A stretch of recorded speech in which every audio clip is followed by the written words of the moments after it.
Hi, everyone, and welcome to another episode of How to Get Your First Board Seat, Candid Coffee.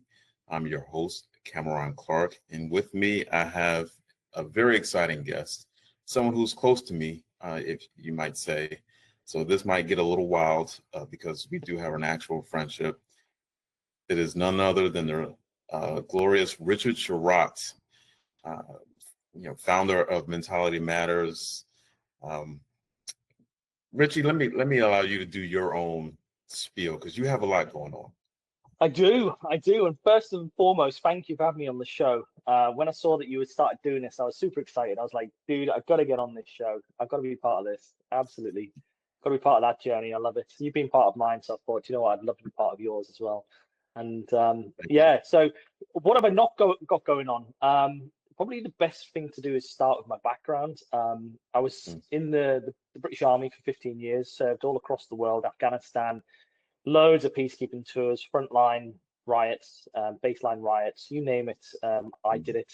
And then actually, I just did a video on my Instagram. Ironically, it was an unlock of a memory where I was baseline riots and I was actually petrol bombed and I was set on Wow, fire.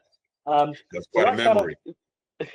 yeah, I think I locked that one deep in a box somewhere on purpose. So my career was filled with highs, lows, and I traveled the world, did loads of sports, snowboarding in Dubai, in the glacier, in Austria. You name it. If someone said to me, "Rich, do you want to do this?" I was like, "If it gets me out of work, I'm there." So I, I after Afghanistan was kind of really when things changed for me. I came back, totally different person. Like many who'll watch this show who understand what it's like to suffer with PTSD but not know about it. I was an alcoholic, sleeping on sofas, floors, you name it, while still trying to function in the military. So I guess, I was a functioning alcoholic. But I got to the point of that where I went to hospital one day. I woke up, I was violently sick, I was shaking. My friend said to me, you don't look good, you need to go to hospital. And it turns out I had alcohol poisoning. And the doctor said to me, look, you're going to end up dying if you carry on this way, because we were drinking so heavily most nights a week. And at that point is the point when I said to myself, look, this is a pivotal moment in my life. I either live or I die, and there's no greater choice than that. So I chose to live. Became teetotal, really hyper focused on my job, but just something wasn't right with me. Very dark sense of humor. Didn't really feel much for people. I had children, and I started to struggle to feel anything for them as well.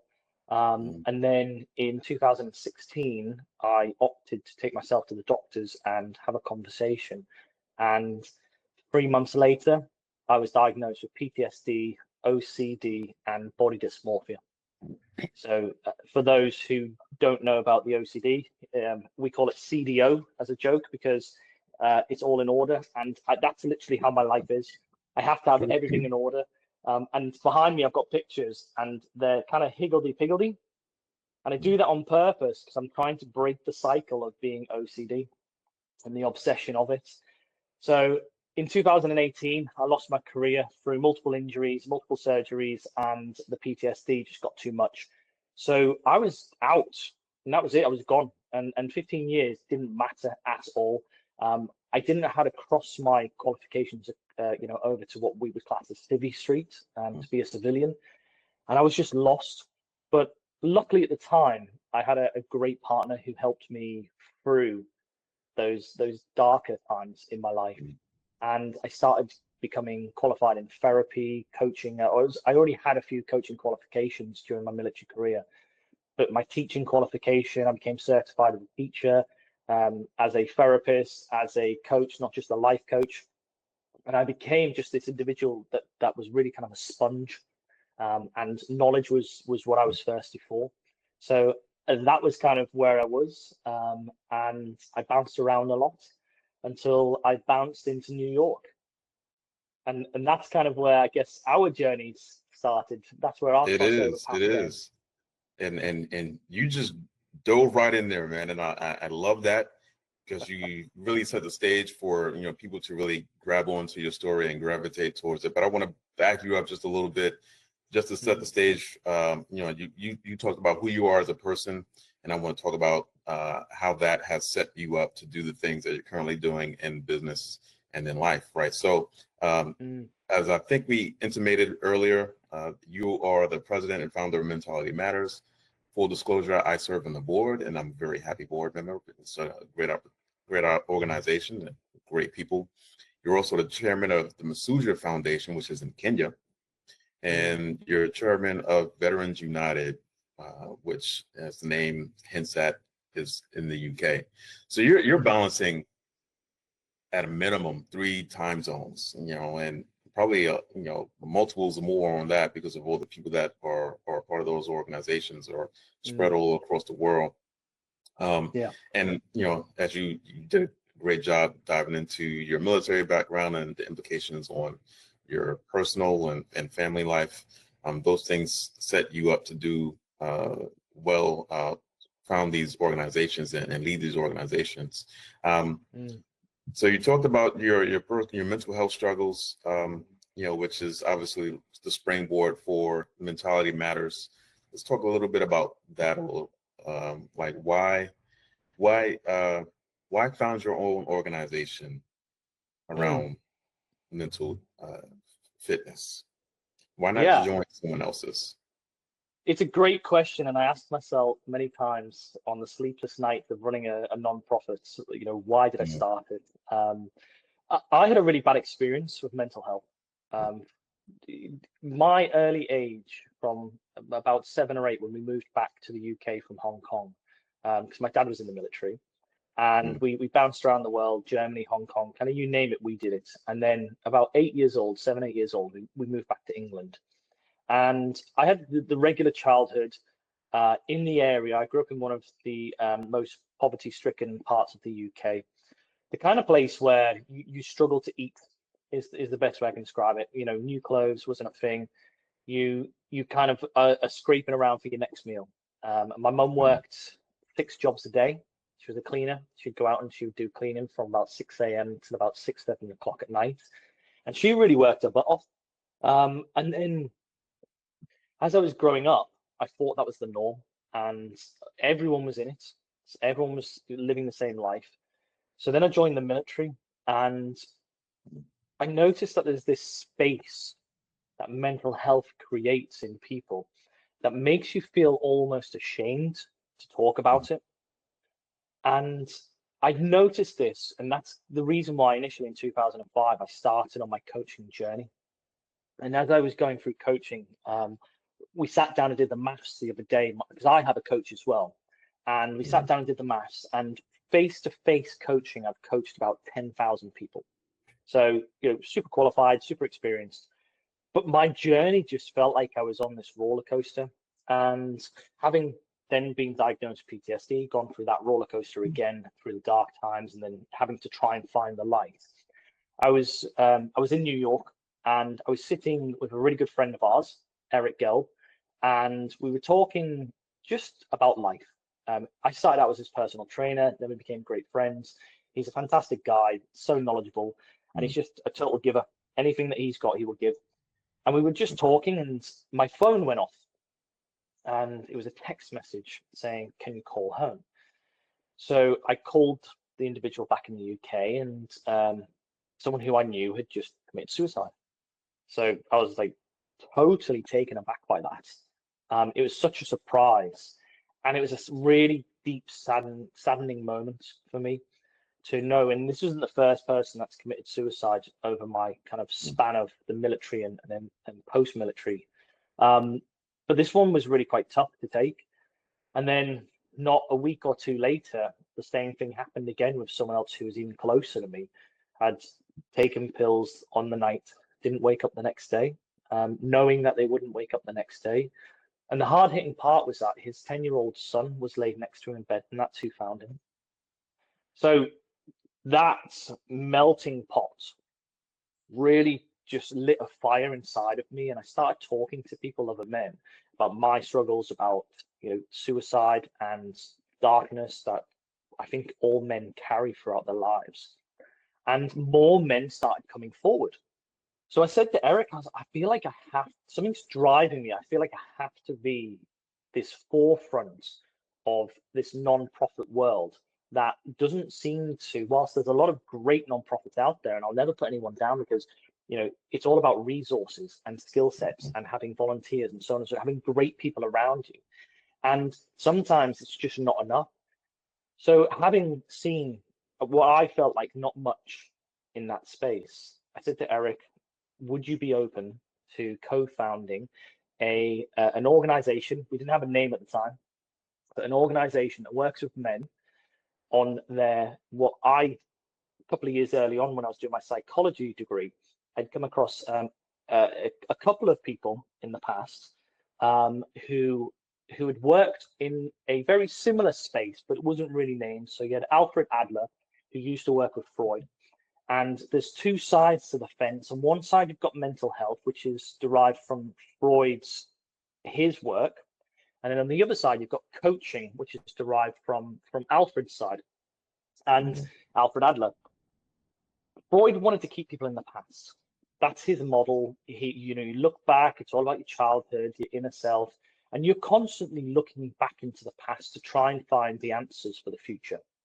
And Adler and him fell out. And Adler said, well, actually, why can't we deal with the past and then focus on the future, which we now class as coaching? And then in about 1967, there was a doctor called Dr. Knudsen who coined the phrase mental fitness. So I'd done a lot of research into this. I'd started creating my own kind of coaching system, but it was bare bones. It was definitely not. It was, I would say bare bones more than skin and bones. But having that conversation with Eric, we applied. We said, you know what, we're going to do it. And we applied. And 7 days later, we got a letter on the doorstep saying, congratulations, you're now a formal charity in the New York State. And the name Mentality Matters came from a conversation with a gentleman I know called Bhaskar, who's a fantastic coach as well. And we were saying, mental fitness, mentality really matters. And it was just a really flowy conversation. And that's how the name came forward. And it was like, you know what, that's a fantastic thing. It's got men in it. We all think, and we need to have a different angle on what we don't class as mental health anymore. We are changing that to mental fitness. And that's really kind of how it started. And it was just a snowball effect from there.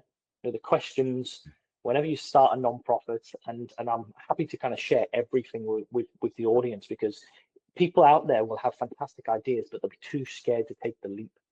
But I'm one of those guys. If they reached out to me, I'm there. I'm going to help them. If they've got a fantastic idea, or if they have a bare bones idea, get it going, because you're going to save at least one person's life. And that's the whole point. And that was our core ethos, was that if we save one man's life throughout the course of Mentality Matters, then we've done a job well done. Awesome. Thanks for sharing that. And so, I mean, our listeners can easily grasp that you're, action oriented and values driven, socially responsible. And I guess this was your first idea around addressing mental health, particularly among the veteran population across the world. What made you say, all right, I have an idea, I have a partner in Eric Geld, but I need help. I need to get a board of advisors. How did that come about? Yeah, so in my journey of therapy and coaching, I learned quite early on that no one man is successful without a great team around him or her. And that's really important, is that there's so much work that's required. You can't do everything on your own. And at the start, before we put the advisory board together, I was doing a lot of work myself, and I was working 15 hours a day. I was working 7 days a week. And I was doing that whilst I was working at the New York Sports Club as a personal trainer, and I was a full-time dad, and my wife was working in New York in Manhattan. She was working from about 7 a.m. to about 7 p.m. So it became quite heavy. The load became quite heavy to carry. And it was a pivotal moment when I sat down with Eric and I said to him, and Eric was a fantastic help at the start. He is very financial orientated. That's his job. That's what he does. And he was there as a mentor and a friend, and a colleague to really kind of help push me with the mission. But you just can't do it on your own. So sat down and we said, okay, well, we need great people around us. And the universe just started bringing these fantastic people. There was yourself, Tom, and it was just such a great Andrew Marshall, Bascard, this great team of about 12 of us who came together. And we just had this drive, because I think deep down inside, we've all had trauma and we all felt something towards the mission. So it gelled really, really well, and everyone had their part to play, and everyone gave their time. And I say to people, the most expensive commodity that you can give is your time. Yeah. So when it comes to money, it's not really a thing for me. I've had money pass through my hands, and I've had nice cars and houses, multiple houses through my time. But you can make more money, but you can't make more time. So if someone's willing to offer you that, then you just thank them, and you take that with both hands wide open, and that's what we did. And it's about the effort, sharing that effort, and sharing the joy on the journey as well. And I'd like to think that that's kind of where where the success came from, because, well, we did so well that after 12 months we won an international award for innovation, which is the team's effort. There's not one person in that team that deserves that any more than the other, and that's the award for the team that came together. And that's what I suppose that's the reason why it's not about being siloed and having joy and success on your own. I find, as a man, I really enjoy sharing that success, and as a father, I share that success. My legacy is what I build today. With the book and everything that I've done, of my time, Mentality Matters, the other non-profits, the for-profits that I run. There's 5 or 6 of them around the world at the moment that I'm running. It's not for me to be proud of, it's for my children to be proud of. And that's kind of really the drive for me now. Yeah, that's a great driving insight, right? That time is the most precious commodity, and because you can't create it, you can't take it back, but you can do an infinite number of things with it if you use it wisely. And to be appreciative of that, I think a lot of people learn that too late, if at all. So, most people I talk to are on the journey to join someone else's board. You not only created an organization, a nonprofit organization, one of many, you created your own board. So let's talk about the process in doing that. Did you find that your military background helped you out in any of that, in terms of maybe founding an organization, creating a board, bringing people together? And I know we have several veterans on the board as well. So let's talk about how maybe some of that comes into play for you. Yeah. So, I mean, I suppose it's more like looking at the board as a company and saying, what is it that needs to be divided up? What can certain placeholders achieve, and what can certain people achieve depending on what title they hold within. So, as an example, the president is not the be all end all, but they are the forefront of that drive. I like to say that the president and CEO is the driver of the car. Everyone else is they're the ones doing the hard work, because they're the engine. They're the ones that are really making that vehicle go. And then you've just got to work out which parts of the engine are people going to slot into. What do we require? Do we need a carburetor? Do we need all of these different parts that we have? The starter motor. Who's going to be the person who's got that drive inside of them? And I like to break it down into that type of analogy, because for me, being and I know for yourself, being that way inclined for the engineer side, whilst I'm 100% not an engineer, but certainly not a space engineer, but I do love I was a car lad. I was a car guy when I was a kid. I used to have Max Power, the magazine, and I had cars that I would do up, strip out, paint, do it all. So I use what I've learned as a child. I use my history to look at the board and break it down and say, okay, well, what is it that we require? And I was very lucky in my military career that I sat on committees, in boards, and I really pushed myself to be that individual who was outside of their comfort zone, so I could learn and I could grow, and then I could pass that knowledge on to the next group of people. And then that was certainly the coaching. And with rank in the military, the higher up you go, as any job, the more that's put onto your plate. So, but if you start to jump too far, then you fill your plate too quickly and you don't have a big enough plate to balance it out. And so with the board, that's what you've got to think about. You've got to think about balance in everything. Break the nonprofit down into the roles that you require. And not every board's the same. That's what I found. I sit on 3 nonprofit boards, 4 nonprofit boards now, because I've just been accepted as the chairman on a 4th. So I'm running 4 different boards. Thank you. And then I've just been invited to sit on another board today. So there'll be 5 boards that I sit on, and not a single board is the same, which is really interesting because I didn't set a lot of these up. 2 I did, 1 I helped, and then 2 I've kind of fallen into them because of my experience. But depending on the region, country, depending on what the charity is about or the nonprofit is about, is depending on what they require from a board. So the first thing that I would do is I would brainstorm the core central being. What is this organization for? What is it going to achieve? The what, when, where, how. Put that on paper, draw a circle around it, and then branch out. What is it that you need to achieve to be successful? Well, I need someone driving, so I need a president, I need the treasurer, I need the secretary, because they're the 3 must-haves when it comes to a non-profit, certainly in New York. And then everyone else is an officer. But what do those officers do? Well, we need marketing officers, we need outreach officers, and you just start to really list what it is. Can certain ones fall under the same category? Can people double hat, triple hat? And then you kind of say, okay, well, this is my list of 6, 7 different positions. Now I need to go and find these fantastic people who are willing to, first of all, volunteer, and secondly, put the effort in. And for me, LinkedIn has been just the most fantastic place for finding people. And LinkedIn seems to be a central theme among the people I talk to.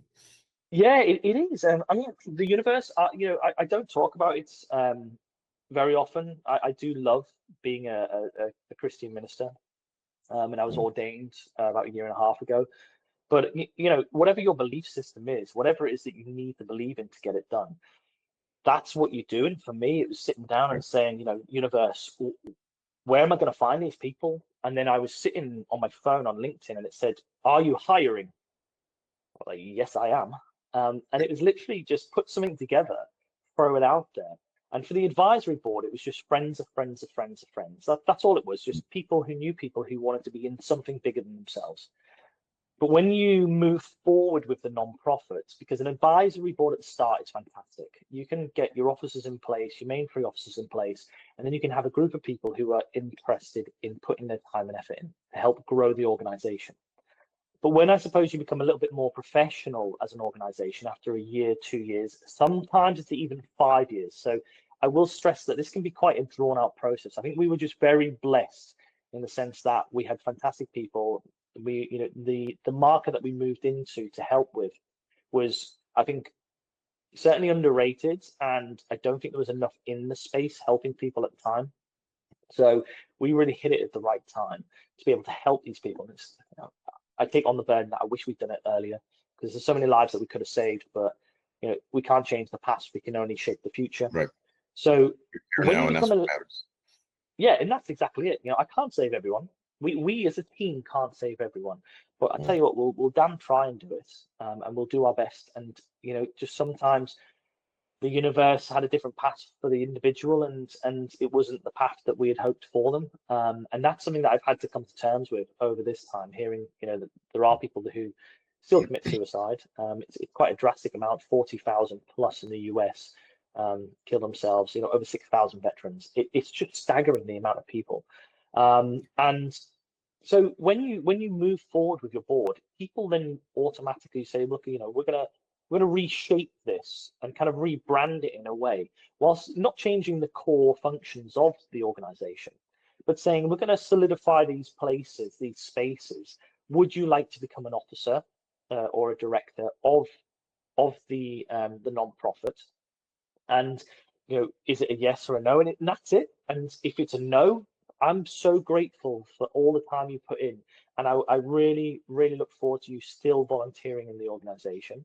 And if it's a yes, then fantastic. Welcome to this different type of board that we're creating, and that's kind of stage 2. So you get your people together, and the advisory board for Mentality Matters, I would suggest 90%, 85, 90% said we're good just being volunteers. We don't want to be any further than that.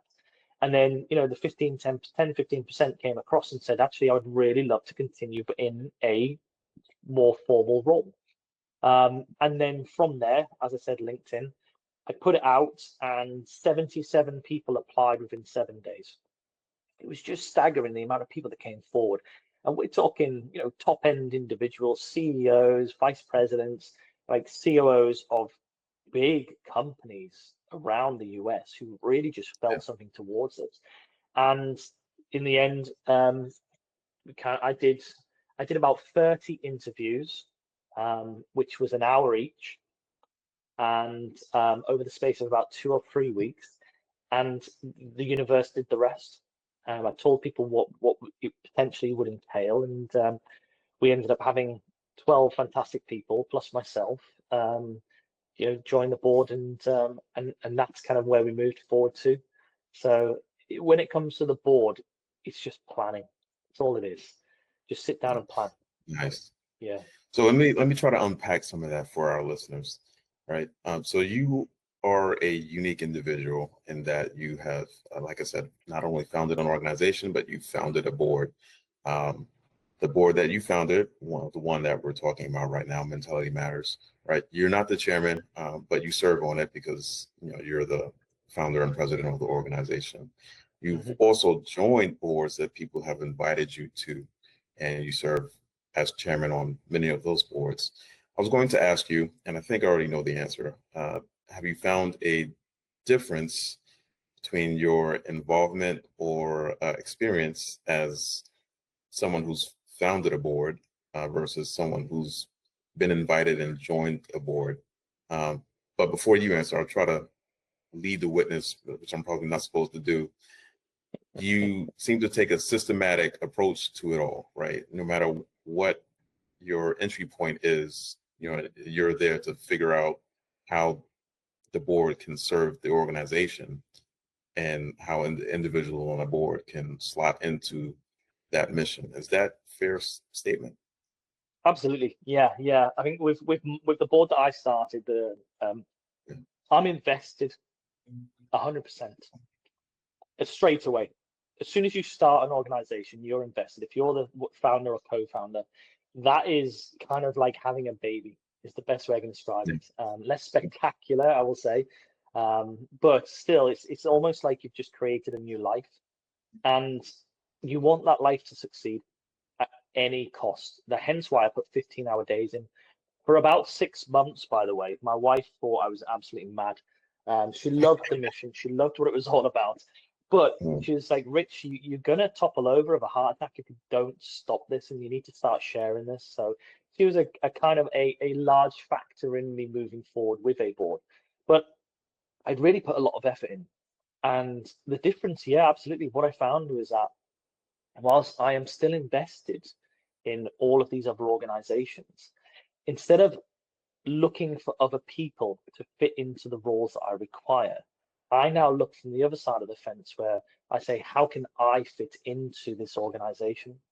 And I bear it in mind that I might have experience, I might have a say, and I may have some ideas to throw into the melting pot.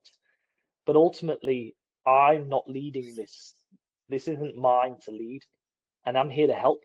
And certainly that's why when John from Kenya, he started the foundation, the Matthew Sharrat Foundation. He reached out to me after one of our coaching sessions and said, I love mental fitness. Can you please bring it to Kenya? And he had started something because Kenyan veterans don't have anything. It is a tough time for them over there. And they deem a veteran different to what most of the world would. So John deems a veteran anyone who served in a uniform. Okay. And that was really enlightening to me. So straight away with that foundation, I was seeing things through someone else's eyes.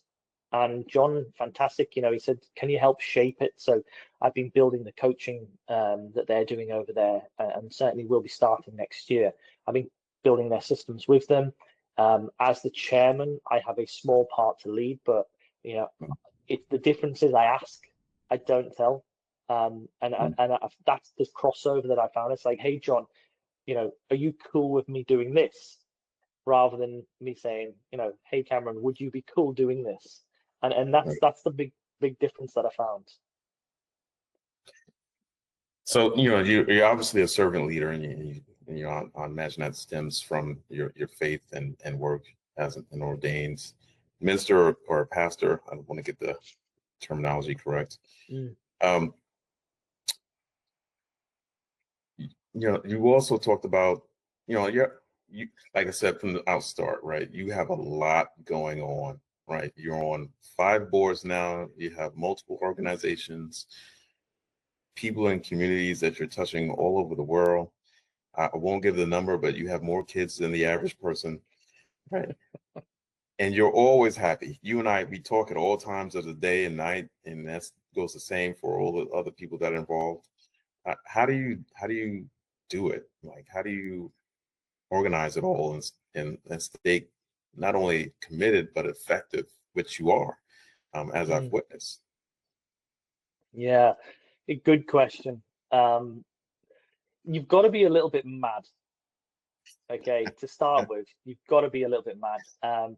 And it doesn't matter what kind of madness you have inside you, you just got to have it. That's the first port of call, I would say. Find the madness inside of you, and then you've got to make it work for you. There has to become fuel to the fire. I early on stopped abiding by the 24-hour clock. That's the biggest thing that I did. That's the biggest breakthrough I found. To be able to function, highly function, at this kind of level as a CEO, COO, those kind of levels, you really have to divide your time correctly and really become great at picking what's important out of the haystack, because they're needles, but you've got to find them. So the way that I look at time now is I have 5 hours sleep a night, and I function fully on that. And it's rare. I just found out it's actually genetic, that there's a rare, I would suppose they would call it a disorder, genetic disorder, where you can function on 4 or 5 hours a night and get up and then be just like everyone else who's had 7, 8 hours. And I normally do. I'm normally up at 4 a.m. And if I'm not doing my Instagram, then I'm doing something for one of the organizations that I run and co-run. And then everyone else will wake up. I'll have done 2 hours work already. I have to hit the gym every day. That's where I feel that the mind-body connection is, because in the gym, you're free. And you're free from all of the world's sorrows, woes, and all of the stresses. And you have a connection with your body, and that's your time for regenerating that connection too.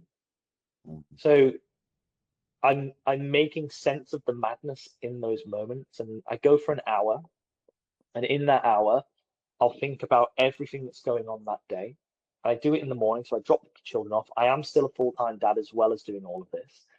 So I'll drop the children off to school at 8:45. I'll hit the gym at 9 until 10. And that's my time. If I don't get a single moment for the rest of the day, I've had 45 minutes to an hour for me, my mind, and my body to just relax and connect. From there, it's just a planning exercise. What am I doing? What am I doing this week? I like to hit Sunday, Mondays running.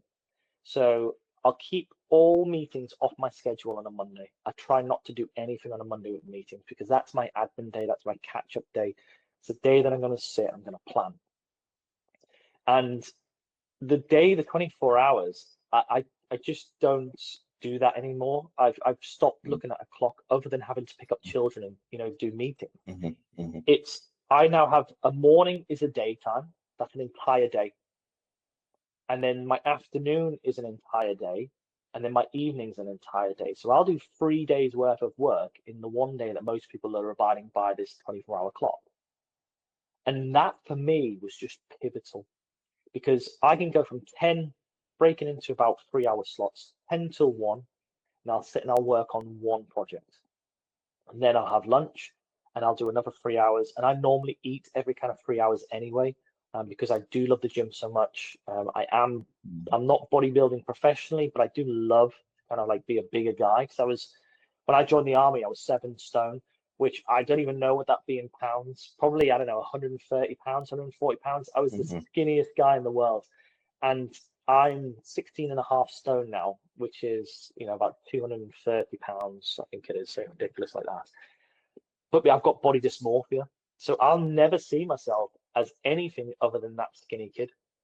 So with me eating it. Well, one second, let me pause you for our non-English speaking, you know, and British English speaking persons out there. Stone or kilograms, correct? Oh yeah, sorry, yeah. So pounds, ounces, kilograms, you name it. Okay, so let's do it in kilograms. Gosh, and now you're doing my maths here. I'm not a space engineer, my friend. You need to do this maths for me. I don't know what the crossover is. So stones, pretty much, I'm like I'm a 6-foot guy, and I'm built like a rugby player. Or, you know, imagine an NFL player who's short, because I know they're all about 6'7". Right. So that's kind of the build I am. You know, 17-inch biceps. And that's the kind of build that I am now. But I was tiny. I mean, I was like, I was skinny. Let's just put it that way. I was just a skinny kid. But I eat well now, and I make sure that I do. You know, there's days where you kind of get head into something. You know, at the moment I'm building websites. That's just one of the other things I do as well. I build the sites out for the entirety, and I've built apps before as well. I'm moving into a new project with a gym space, a first of its kind gym space. So I'm learning how to do apps. I'm learning AI, and I'm constantly flowing. And working with 3 days in one is the only way that you can achieve that. That's how you're going to figure out how to do that. I have to figure out how to do it. So like you, I don't get much sleep, right? I'm probably anywhere in 4 to 6 hours max, right? I do it because I have to. I have no other choice. I wish I did. Yeah. Like if I had the opportunity, I could sleep in, or I also get sleep for the normal amount of hours. And I'm saying all this because I don't want people coming for us in the comments saying that's not healthy. You can't do that, right? But so I have to figure out. We have to talk more about this 3 days in one mentality that you have, and so I can implement that. And you know, for our listeners, you know, take it for what you want. You're not giving physical health advice on this podcast. We're just talking about our lived experiences. Yeah. Exactly that. So yeah, we definitely not. We don't want to get sued. Definitely don't want to do that. We're not giving out any health advice. We'll stress that right now. Caveat at the start. So, you know, there's a lot of takeaways for our listeners here, and I'm gonna try to pull something, right? So the first things first, right? You have an idea, whether it's to found your own organization or get in a board seat, start, right? And part of that is just putting it out there in the world. Hey, this is what I'm interested in doing. Hopefully it, you know, grabs on to the right people. You start pulling in like-minded people to help you out, or, you know, maybe you're just along the journey, your own journey with other people who are also on their own journey, but you're doing a similar journey, right? Whether it's for a nonprofit or a board seat. And that kind of snowballs, it builds momentum. And then, you know, becomes something bigger than you can manage, and you pull in help. And then you take a structured approach to it, I'll call it, or systematic approach for those who identify with that language, and you start doling out responsibilities. And again, you you have a servant leadership mindset. So you don't say, hey, do this, or hey, I'm going to do that. You kind of pull people in, and you have a way of asking if this is okay. On that though, some people listening might say, hey, if you're constantly asking for permission, how do you get anything done? What are your thoughts on that? Yeah, it's so part of my training Mhm. was body language and leading. The leadership skills that I've learned over the years is that you can ask politely, but you can also lead whilst you're doing it.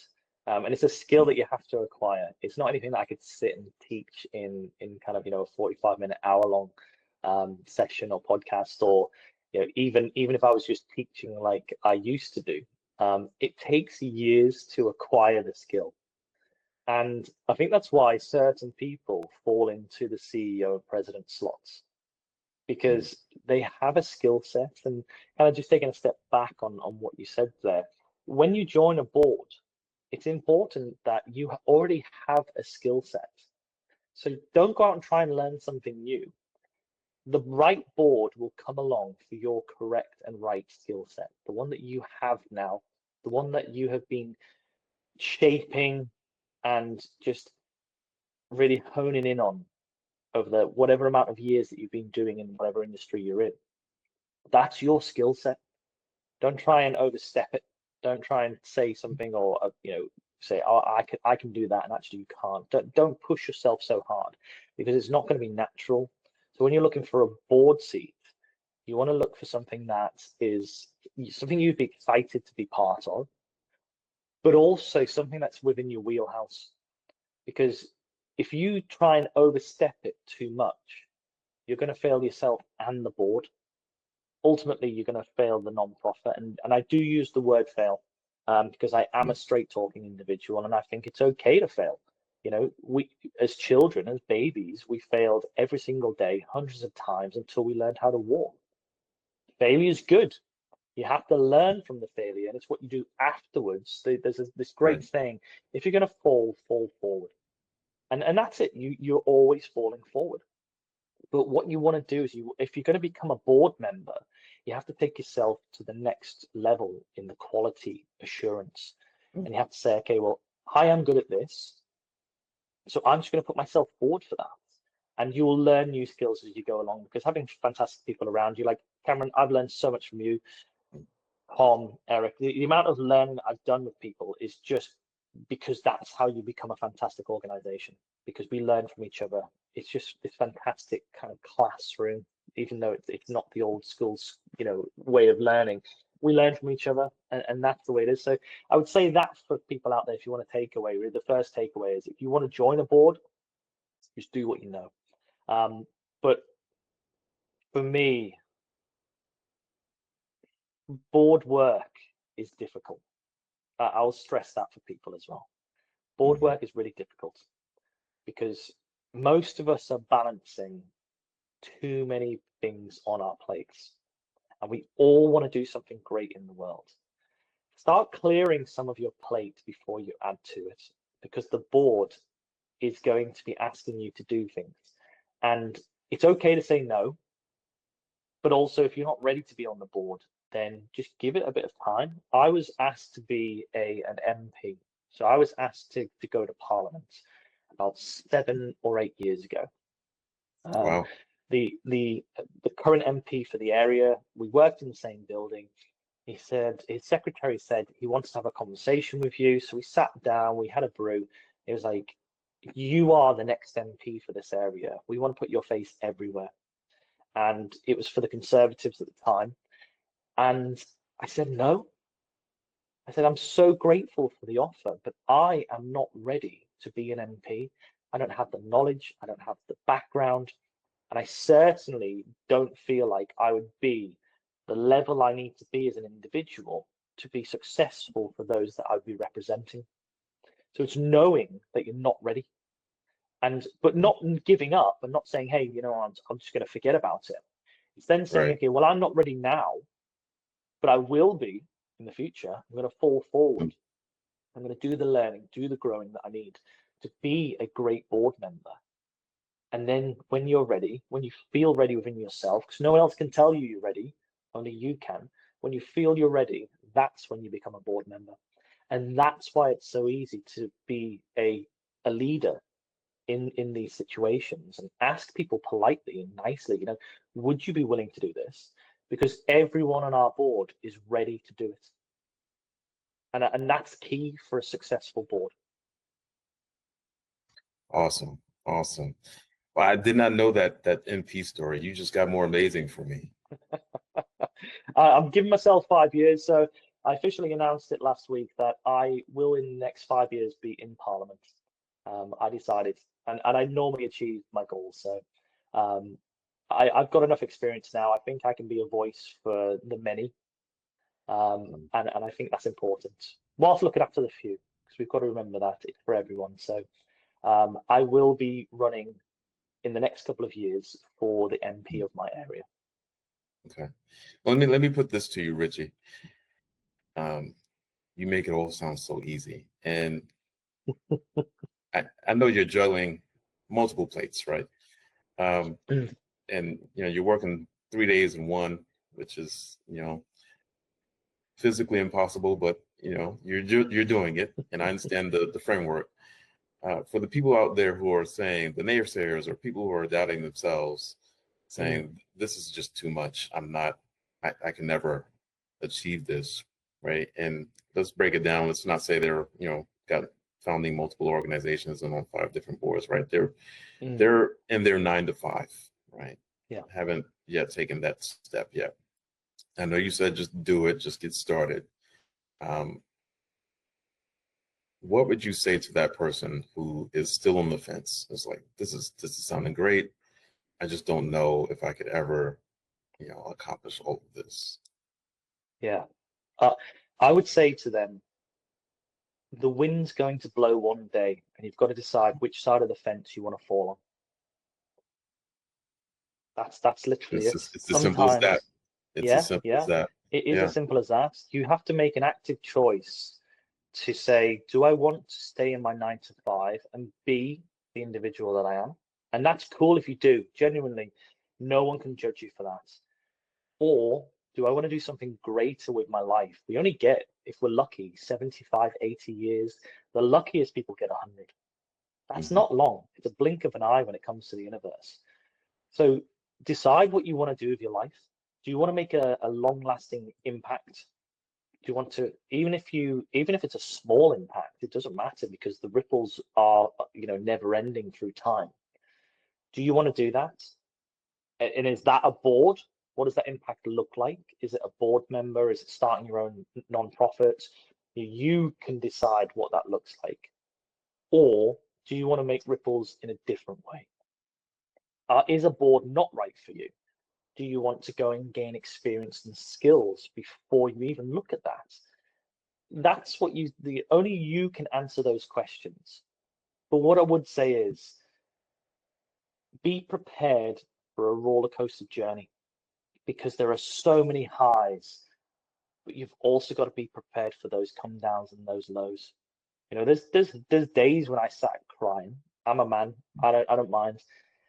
The weight of the world was just too much. And that was before I gained my skill set. And that's before I gained everything that I now have. So not everyone starts being this individual.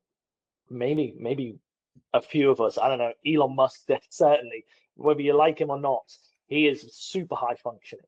Your Jeff Bezos. Those individuals are just one in every 1,000 generations. You're not, unless you're a multi-billionaire right now, you're probably, going to be working for a few years to get the skill sets that they have. But their mindsets are that they will sleep at the office to be successful. They don't care about sleep. They don't care about time. It is just a factor of living time for them. They can also afford to live like that. Majority of us can't. So we have to do the 9 to 5s. But I would certainly say, make the decision early. Are you ready? Are you not? And if it's a no, then it's a no. Do you want to be ready? Yes. Give yourself a time scale, because you can't just flounder through life. You can't just flip-flop around is what I call it. You have to be dedicated to a time limit and say, for me, I want to be an MP within 5 years. Is that achievable? Yes. What steps do I need to take? So I need to break it down into bite-sized chunks. What are the steps that I need to take? Well, I'm going to plan it. We go back to the planning exercises. You have to plan everything. And there's this great thing in and the nothing goes military. to plan. Nothing No, goes to nothing. plan. Nothing But goes you to need plan. it. But you need it. You need the framework of a plan, because plans change. It's a river. It meanders. Bits of the wall breaks down. New little streams come off. You've just got to flow with it. And that's all life is. Life is a river that is going to change course at the worst of times. There's going to be waterfalls. There's going to be mountains. You name it. There's going to be different parts of this journey. But there's also these beautiful moments that you get to share with other people, where you sit back, like when we got our award, and you look and you go, this is the most amazing thing ever. And we know that we've saved lives. If we've saved one life, which we know we have, because we've had people reach out to us, you've done your job. And no matter what your non-profit is, if it's helping the local community, if it's helping certain individuals, if it's a greater need within across the world, whatever it looks like, there will be a moment through the madness where the clarity and the clouds just is the most beautiful moment ever, and it's totally worth it. But only you can decide whether it's the path for you. On that, I think it's a perfect note to close out. Richie, thank you for sharing your story, going from average bloke to world-class hero. And I appreciate you joining me on the show and getting candid. For our listeners, if they wanted to look you up, look any of your organizations up, where can they find you? What are your socials? So Instagram is kind of the main place that I live at the moment. The Diary of a Veteran is the Instagram. Go there and have a look. Lots of coaching. I like to question. That's my coaching style. I question everything. So go there and have a look. But certainly follow me, because I have stressed that any money I make through any of this work is going to charity. So my book's on there. For anyone who hasn't seen it, Which Wolf Will You Feed? My very good friend Will Chesney, who's the retired Navy SEAL, him and I got together on the project. He did my foreword for the book, and it's out. And him and I agreed that any money made from that, revenue-wise, is going to charity. So go there, support me that way. But definitely go and buy the book. It's a great book. It's designed for men, and it's from the Cherokee story, Which Wolf Will You Feed? And it's about the two wolves that are inside of us. One's dark, one's light, and it's up to you which one wins. Awesome, and thanks for plugging the book. And it is for men, but women, you can go ahead and gift it. We're coming up on the holiday season, so it makes a great stocking stuffer. Absolutely. Thanks again, Richie. I appreciate you coming on the show. Amazing. Thank you for having me. And for our listeners, you can find everything that we talked about with respect to Richie's socials in the show notes. Again, thank you for listening. I really appreciate your time. Until the next episode. All right. That was awesome. Thank you so much. I am absolutely blessed to be on it. Thank you.